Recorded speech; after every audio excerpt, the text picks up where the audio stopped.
Hi friends, ఈ వీడియోలో scallop border ఎలా కట్ చేసుకొని ఎలా స్టిచ్ చేసుకోవాలో ఈ వీడియోలో చెప్తాను. మీరు చూడండి, మీకు నచ్చినట్లయితే లైక్ చేయండి. ఇప్పుడు వచ్చేసి క్యాన్వాస్ తీసుకోవాలి. మనం తీసుకున్నాం కదా, క్యాన్వాస్కి ఒక 2 ఇంచెస్ మార్జిన్ పెట్టేసుకొని ఒక లైన్ అనేది డ్రా చేసుకోవాలి.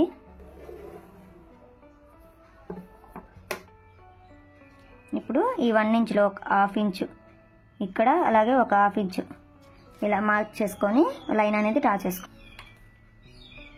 చూసారు కదా, ఇలా 1/2 ఇంచ్ మార్జిన్ పెట్టేసుకొని ఇలా లైన్స్ కొట్టుకున్న తర్వాత మీ దగ్గర ఏదైనా మూత ఉన్నట్లయితే ఆ మూతతో మీరు స్కాలప్ అనేది డ్రా చేసుకోవాలి. నేనైతే విక్స్ రబ్ తీసుకున్నాను.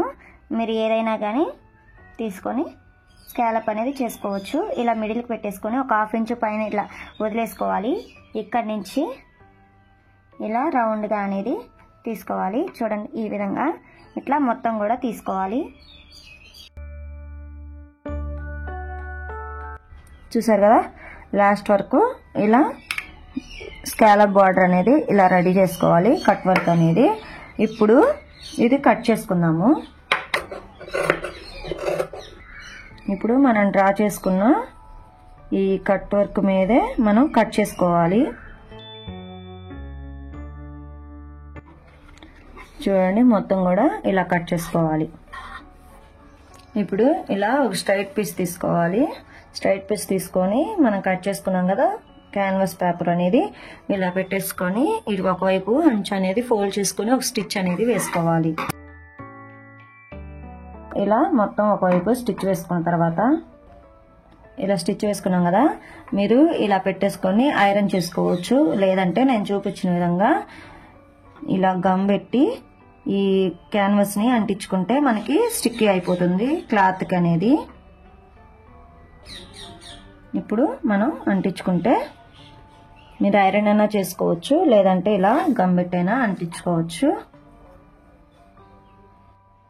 ఇప్పుడు హ్యాండ్ మీద ఇలా పెట్టేసుకొని ఒక 1/2 ఇంచు ఖర్చు పెట్టేసుకొని స్ట్రైట్గా ఒక స్టిచ్ అనేది,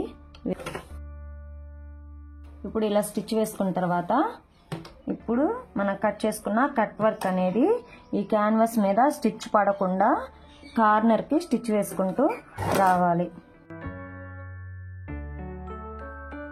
చూసారు కదా, మొత్తం కూడా ఇలా స్టిచ్ వేసుకోవాలి. ఇలా స్టిచ్ వేసుకున్న తర్వాత ఇప్పుడు వచ్చేసి ఇలా కట్ చేసుకుంటే మనకి నీట్గా వస్తుంది స్కాలప్ అనేది. ఇలా మొత్తం తిప్పుకుంటే మీకు స్కాలప్ బార్డర్ అనేది చాలా నీట్గా వస్తుంది. ఇలా తిప్పుకున్న తర్వాత ఇప్పుడు ఇక్కడ మనకి ఇలా మూల తిరిగే దగ్గర మీరు చేతితో ఇలా ఒకసారి ప్రెస్ చేస్తూ అనండి. ఇలా ప్రెస్ చేస్తూ అన్నట్లయితే మీకు మూలలు పట్టేసినట్టు కాకుండా ఫ్రీగా ఉంటాయి అన్నమాట. ఇలా తిప్పేసుకున్న తర్వాత టాప్ స్టిచ్ అనేది ఒకటి వేసుకోవాలి.